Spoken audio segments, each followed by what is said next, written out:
providing, authorizing, or recommending a specific amount of discretionary budget authority, credit authority, or other spending authority for a contract, loan, loan guarantee, grant, loan authority, or other expenditure with or to an entity or targeted to a specific state, locality, or congressional district other than through statutory administrative formula-driven competitive awards process. This doesn't direct any funds anywhere. I'm not asking for money.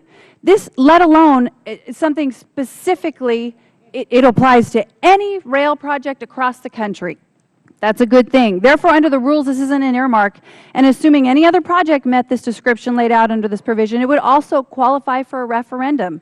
Again, this is an incredibly important issue that people across this country are being asked to consider. And the cost of the maintenance and operations of any other, and anything else they're going to be asked to foot the bill for, falls to the local taxpayers. I'm simply fighting to make sure they have a seat at the table so that bureaucrats at the FTA, so that people here can't say, yes, taxpayers, you have to pay for this. You know what? They may approve it, but the reality here is, and I commend the gentleman from Oregon because he's standing up for his constituents, the people of Oregon, the people just south of my district. I commend him for doing that. But I also think it's important that he recognize I'm going to fight to make sure the folks I serve are at the table as well. And in that spirit, I ask that he withdraw this amendment, and I urge a no vote. If Mr. Chairman. Mr. Chairman. Hey, Mr. Nadler. Thank you. This could be characterized really as a negative earmark, but I wish it were. This has got to be one of the most irresponsible amendments I have ever seen because of its potential impact all over the country in unforeseen ways. It may, in fact, be intended to deal with a situation in Vancouver, Washington, and to impose an unfunded mandate on them. And it may, in fact, only apply to them now. But it's not phrased that way. Let's assume, for example, that Governor Christie of New Jersey and Governor Cuomo of New York and Mayor Bloomberg were to negotiate an agreement to build a new tunnel, a commuter rail tunnel under the Hudson River, such as has been in dispute between the two states recently. Multi-billion-dollar project. And let's assume it's approved by the legislatures of the two states, the Port Authority, the city councils, everybody. This would say it has to have a referendum. And, of course, the area it affects is New York City, Long Island, all of northern New Jersey. But who would vote in this referendum? Not the people of New York City, because they have a fixed guideway rail. Not the people of Jersey City, not the people of Newark, not the people of 99% of the people who would be affected and who would help finance it. Weehawken, however, the tiny borough of Weehawken, they would vote because they don't have a fixed guideway public transportation system. So a couple thousand people would have the say-so on a project affecting and being financed by millions of people. Now, if I were the mayor of Weehawken, I might go to the governor and say, how many millions of dollars in extra state aid is it worth to you to Weehawken to get me to support the referendum because only a couple thousand people in Weehawken are voting on this project that affects millions of people? And most of the people, because of the last, I don't understand the reason for the last sentence in this amendment, in this provision. The public referendum shall include jurisdictions responsible for providing such share of funding only where the jurisdiction does not have an existing fixed guideway public transportation system. So if the jurisdiction that's providing 90% of the funding, jurisdictions, New York City, Jersey City, Newark, etc., they're providing 90% of the funding, but they have fixed guideway systems, they don't vote. Only Weehawken votes. That makes no sense at all. It means will the gentleman yield on that point? I'll yield. So part of the challenge is the reason when there is already a fixed rail infrastructure, those people are already paying maintenance and operations. So they're not. So reclaiming my time. They would then be paying more money for tolling for tolling perhaps the tunnel, or in higher taxes. Will the gentleman yield? Yes. This is not tolling. This is a tax increase for maintenance and operations. It's a local funding match. It doesn't say that. It says, notwithstanding any other provision of law, in the case of a multi-state project, bridge across the Hudson, or tunnel, in which the amount of funding for the net project cost that is not made available under this section exceeds $1 billion, and a portion of such funding share is derived from Federal Highway Administration apportionments to a state, general funds, the Secretary shall make a determination for a new start project under paragraph 2C only if a public referendum has been held and the public referendum shall not include a jurisdiction which has fixed guideway. So the goal there is to get at not causing the people who've already approved it to pay Reclaiming my time, I hear the goal, but the way it is written,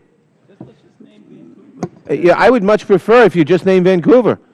The way it is written, this will be used in many unforeseen situations for multi-billion-dollar projects, and give tiny groups of people, tiny percentages of the people who are affected, who would have to pay for it, and who would use it, and who would benefit from it.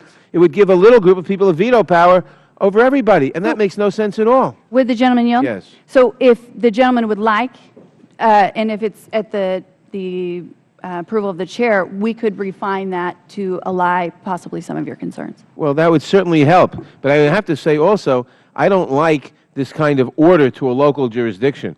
They ought to really and determine it. We passed 25 years ago something that I wasn't here yet, but I would have opposed that. I've been here. An order that said which way the toll had to go on a specific bridge in New York, because the congresswoman at that time had the political power to do that, and there was a local dispute. We shouldn't be doing that kind of thing. This should be left to local determination. But certainly, if you're going to do something local determination, it's better if it's really local and doesn't have the potential for havoc across the country in unforeseen situations later. I yield back. The gentleman, others seek recognition. Who's next in order? Mr. Bishop. Thank you, Mr. Chairman. I yield my time to Mr. DeFazio. Thank you, Mr. Bishop.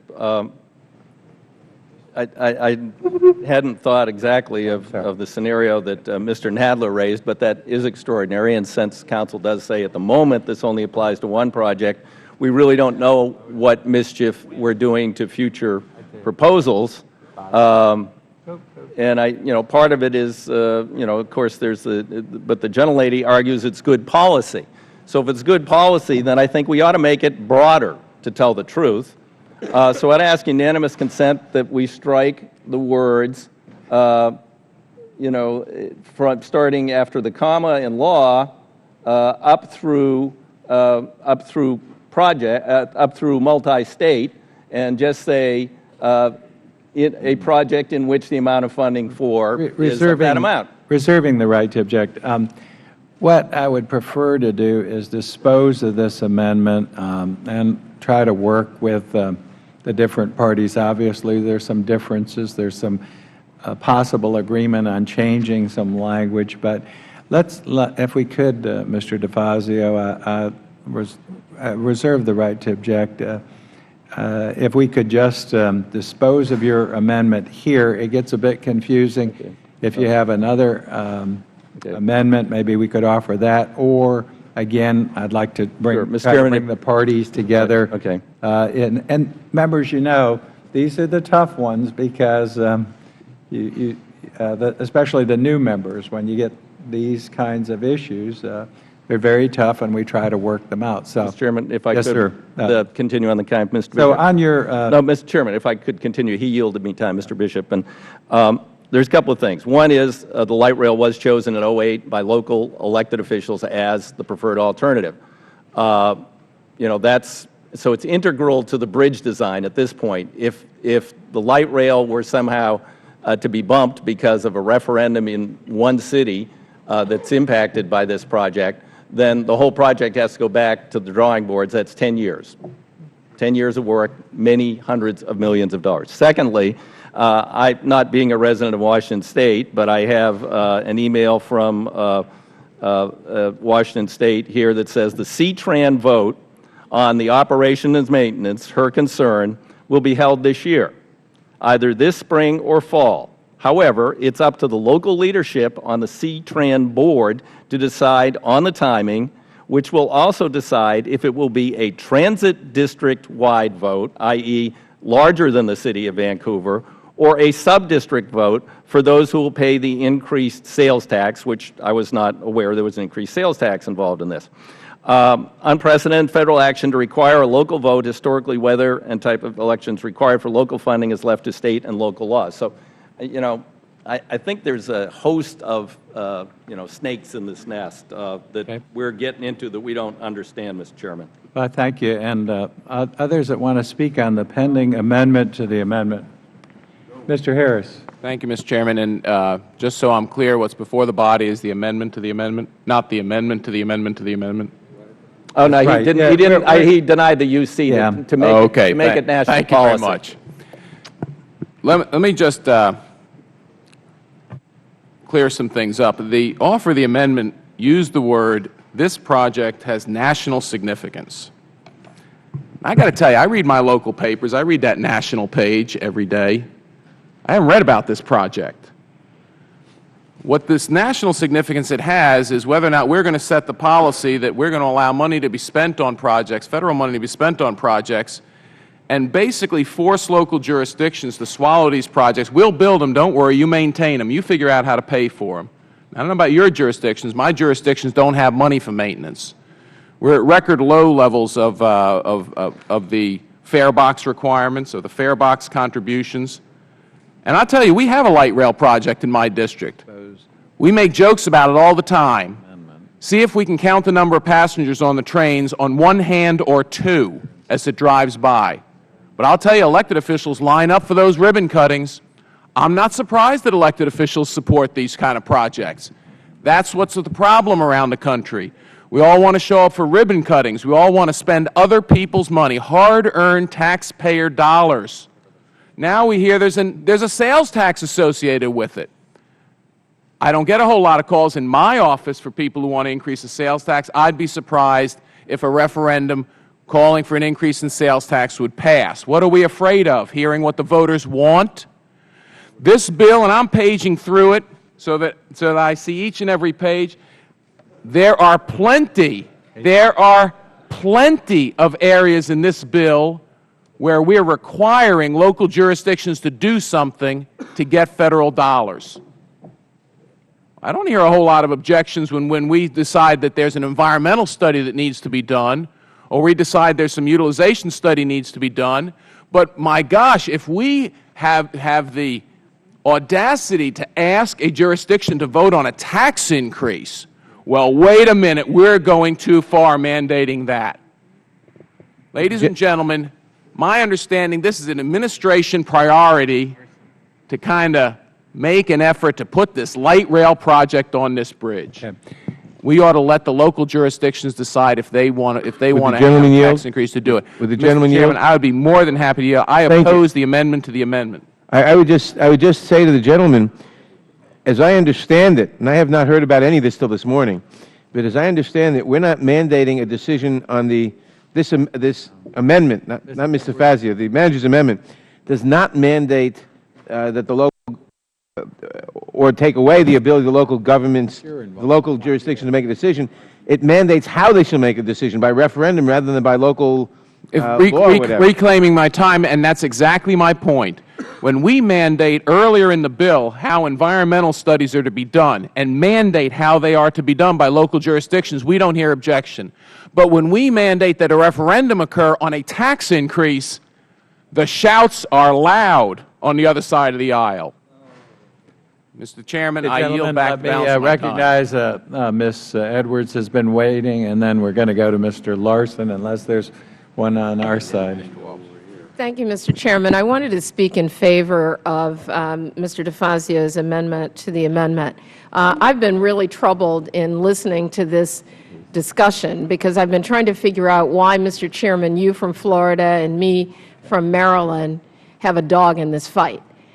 It occurs to me in listening to the conversation and the debate back and forth that this is, if it walks like a duck and it quacks like a duck, it's a duck, and this duck is an earmark. We've been sitting here for the better part of the last half an hour debating something that should be decided in the jurisdictions by the departments of transportation. We funded just a couple of years ago the highway project across the Woodrow Wilson Bridge. That required federal funding, but before it could get federal funding, the two governors of the state, the departments of transportation had to come together, and the District of Columbia had to come together with a plan before the federal government was able to be a partner. we couldn't take that to a referendum to Alexandria and every other local jurisdiction. Those partners, the elected officials, the people who were chosen to be decision makers on behalf of the states, had to come together and to fund that project. This is very much the same, and I don't understand why we're sitting here having a debate about a project in another state. Now, I'd be happy to have that discussion about my favorite project of national significance, the Purple Line project around the Beltway, but because this majority has decided that it doesn't want to do earmarks, we're not doing that. And so we shouldn't be engaged in this discussion either. And to require in a bill that purports to give voice to the states and to make decisions for how to spend their resources, we're mandating a local referendum for a specific project. I mean, it goes against the philosophy on the other side. I may not even share that philosophy, but I mean, if we're going to buy into it, then let's buy into it all the way. And this, the underlying amendment, goes completely against that philosophy. And I want to see the folks on the other side of the aisle in this committee put the dollar amount from the Federal government and from Federal taxpayers to pay for the local referendum that they are now mandating on a community. And I'll tell you what, for the State of Maryland, and we do have fixed guideway systems, you better not come to us and say you have to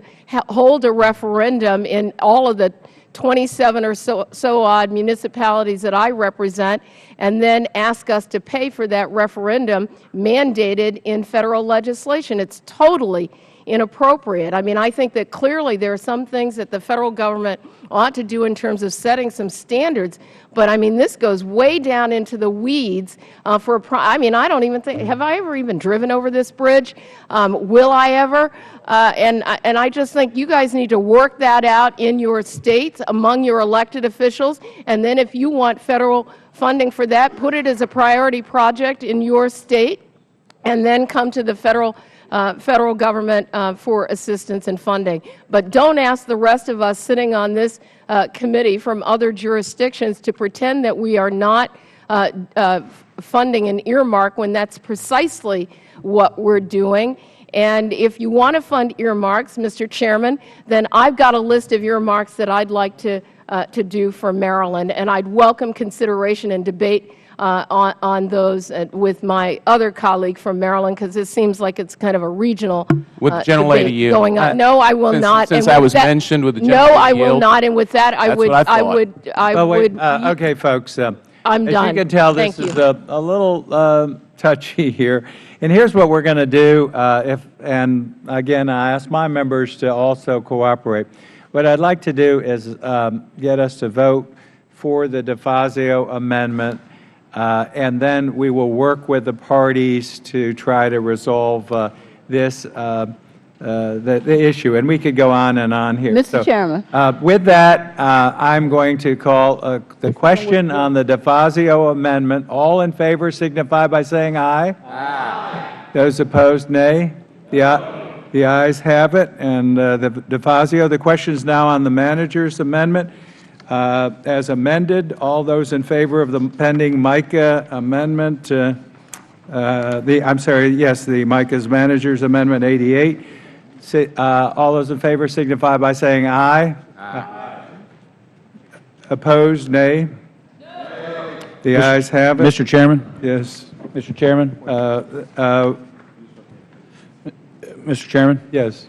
You may have spoken the opposite direction on the DeFazio amendment. Can we declare what happened with that amendment? Oh, the DeFazio amendment did pass. Agreed to by voice vote, and we just voted on my amendment, and the way I heard it, that passed, the manager's amendment. So the next amendment that's up we'll go to is the Mr. Series is sick, as I said, and now we have the Richardson amendment.